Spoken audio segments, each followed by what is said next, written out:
আলোচনা করব সময়ে যদি রোগটাকে নির্ধারণ করা যায়। একদমই তাই। সময়ের সাথে জীবনে যেমন হার্টের পেশেন্টদের ক্ষেত্রে যাদের হার্ট অ্যাটাক হয় তাদের ক্ষেত্রে যেমন গোল্ডেন আওয়ার্সের মধ্যে হসপিটালে যাওয়াটা ভীষণ বেশি প্রয়োজনীয়। ক্যান্সারও যত আর্লি ডিটেক্ট হবে ততটাই পেশেন্টের কাছে সেটা আশাব্যঞ্জক হতে পারে। স্টেজ 1 স্টেজ 2টা ভীষণ রকম মানুষের সুস্থতার চান্সেস থাকে আধুনিক চিকিৎসা বিজ্ঞানের সহযোগিতায়, কিন্তু স্টেজ 3 স্টেজ 4টা কিন্তু নিয়ে অনেক পেশেন্টরাই খুব ডিপ্রেশনের মধ্যে থাকেন। কিন্তু সমস্যাটা যেটা সেটা হচ্ছে দেখুন, সব চিকিৎসা বিজ্ঞানের মতো তো আয়ুর্বেদ চিকিৎসা বিজ্ঞান, এবং এই চিকিৎসা বিজ্ঞান নিয়ে এই আয়ুর্বেদ চিকিৎসা বিজ্ঞান নিয়ে কিউরেবল ডিজিজগুলো নিয়ে ওয়ার্ল্ড ওয়াইড কাজ হচ্ছে। ইনকিউরেবল ডিজিজগুলোকে কী করে সিমটোম্যাটিক রিলিফ দেওয়া যায় সেটা নিয়ে ওয়ার্ল্ড ওয়াইড কাজ হচ্ছে। কিন্তু সবচেয়ে গুরুত্বপূর্ণ যেটা সেটা হচ্ছে যে এই ক্যান্সার সম্বন্ধে জানবার আগে ক্যান্সার সম্বন্ধে চিকিৎসার আগে ক্যান্সার সম্বন্ধে জানতে হবে। যে আমাদের শরীরে মায়োসিস সেল ডিভিশন হয়, কিন্তু যখন অ্যাবনর্মাল মাইটোসিস সেল ডিভিশন হবে তখন কিন্তু কার্সিনোমার উদ্ভাবন হতে পারে আমাদের শরীরে।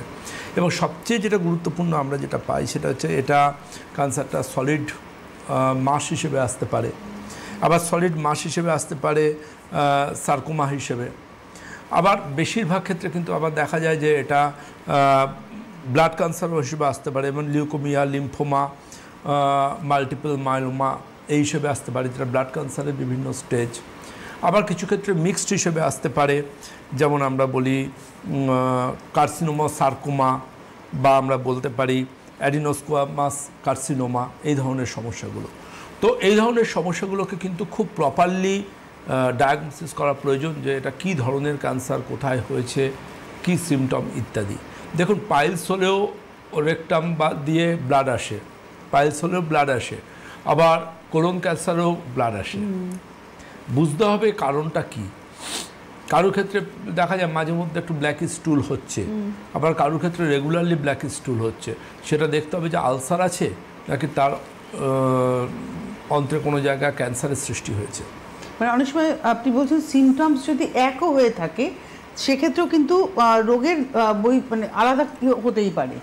একদমই। যেখানে ইউএসএ বলছে যে 2 মিলিয়ন পেশেন্ট মারা যায় এই অসুখে, এবং সেই অসুখে আপনি শুনলে অবাক হবেন, পরিসংখ্যান বলছে 100রও বেশি ধরনের ক্যান্সার মানব জাতিকে আক্রমণ করেছে। মানে আমরা কি যত আধুনিক হচ্ছে তত কি রোগের আধুনিকীকরণ ঘটছে? দেখুন, আমরা অনেক খাবারের মধ্যে অনেক ক্ষতিকারক কেমিক্যাল খাচ্ছি, প্রচুর ক্ষতিকারক কেমিক্যাল খাচ্ছি। দেখুন, এমন অনেক খাবার থাকছে যে খাবারের মধ্যে প্রিজারভেটিভস থাকছে। আমরা এখন ফল খেতে ভালোবাসি না, প্যাকেটজাত ফ্রুট জুস খেতে ভালোবাসি। আমরা ব্যালেন্স খাবার খেতে ভালোবাসি না, আমরা সোকল্ড হেলথ ড্রিঙ্কস খেতে ভালোবাসি, যার মধ্যে প্রিজারভেটিভ থাকেই থাকে। আমরা এমন অনেক কিছু খাবার খাই যে খাবারগুলোর মধ্যে কিন্তু পুরোটাই আর্টিফিশিয়াল ফ্লেভার, আর্টিফিশিয়াল, তার সাথে সুইটনার, ইভেন বিভিন্ন রকম ওই দেখবেন ব্রাউন ব্রেডের রং মেশায় আইএনএস গ্রুপের বিভিন্ন রং।